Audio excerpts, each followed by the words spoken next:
Hey, awesomes. Hey, welcome to week 13.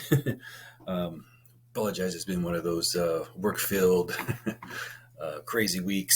So I apologize for this being so late. So, presentation theme and continuity on our website and our e-portfolios that we're working on this week, finishing up. So, some of the things I wanted to kind of go over with you, I know I hit some of the biggies, if you will, like typography, color, balance. Making sure things aren't out of place. In other words, what I really want is the point of putting the portfolio together. Obviously, is to, and as many of you mentioned on your discussion posts over the weekend, it's very important to think about the benefits of this. Right, we really keyed and picked up on from last week the benefits of the e-portfolio and how it can demonstrate to a potential employer, perhaps to a grad school, to perhaps any other type of program that you want to be considered for. It really gives you an opportunity to present, demonstrate your learning, right? How you put things together, right? What you make, right? Depending on what your major is, or the thing that you're passionate about that you're working towards, gives you a really great opportunity to present those things. And so, in short, for a lot of these things, I hope you get a chance to kind of look over. Hope you've looked this over somewhat. But I think what is the most important things for me to think about are really kind of think about what they call typography, or a fancy word of just saying what the type of font, right? The size of the fonts, and sometimes you'll even hear this referred to as hierarchy. Whereas you have, so in the next slide here, where you have, let's say, in the example number one, right? That particular font looks a particular type of way, right? It has a certain way that it leaves and makes an impression, right? And as you've probably noticed too, if you look through these here, these have a lot to do with your credibility. So think about the rhetoric that we've had discussions about. So if you have a font that's not matching what you're doing, you have a tendency to lose that credibility or that ethos. It also works together, as it says here in the slide, for your context and your purpose, as well as think about not just your audience, but think about the context of what you are presenting, right? So if you're going into a particular field, there may even be a particular type of font that is used primarily in those. It could be one of those fonts that's a serif font. It could be a sans serif font. Most of the fonts right here that are on this page are sans serif, where Times New Roman is a serif font, where it's got those extra little what do you call little marks, at the end of, especially on R's and T's and N's and these types of letters. So again, whoops, wrong one. So again, right here, we've got font choices, right? And you can kind of see with these examples of how the font is kind of also matching what it's saying, right? So from operating instructions to obviously the medieval history, right? It has that medieval quality to it, right? Dear Mrs. Smith, written more in a type, literally like a typewriter type font. And then obviously with Bigfoot Captured, it has that more of a, what we call it, a fun and a playful kind of thing, right? It's attention grabbing as well, the way that font is put together. And then we can also even see it here in ways that we think about signage, cards, right? And expressing certain types of things kind of match and will go with. Oftentimes, many types, and so this is speaking to your purpose, is where I'm going, right? So depending on what your purpose is, a lot of times there will be these matches, right?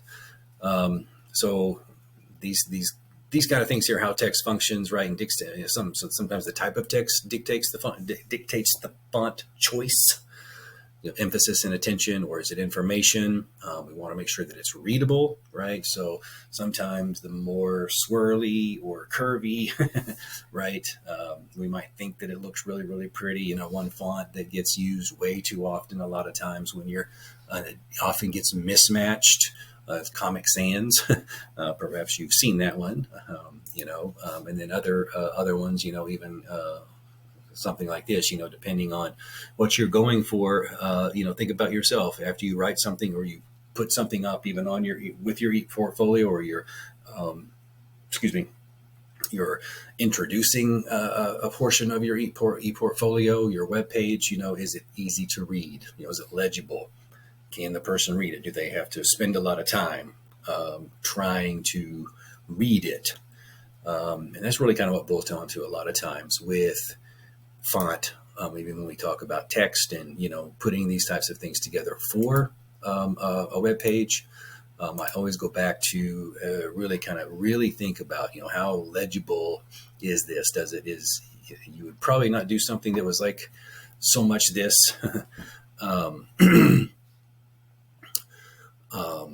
Different types of font, play around with the different types of font. It's okay to highlight everything that you've got, and in some cases I know on Wix, which is the one that I have the example of here, right, that I use.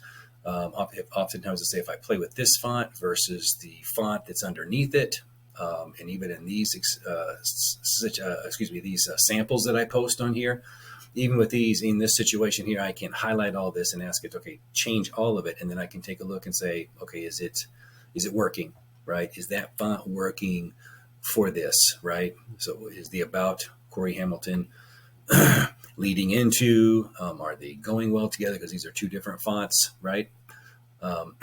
Just want to make sure that everything is kind of flowing together. And then once you kind of decide on your couple of fonts that you're going to use, stick with those, right? And use those in every single one of your situations. So if I click over to my resume, same type of font here. Obviously, to go back to my home page is the same one here. And then this is the same font. This is the same sub font for this. And then they are used throughout, right? So here is start with my education on this one. And notice also too, that this is not just a standard plain Jane. I didn't copy and paste in with a white background, a resume, right? It's a little bit more creative, a little bit more, shows a little bit more,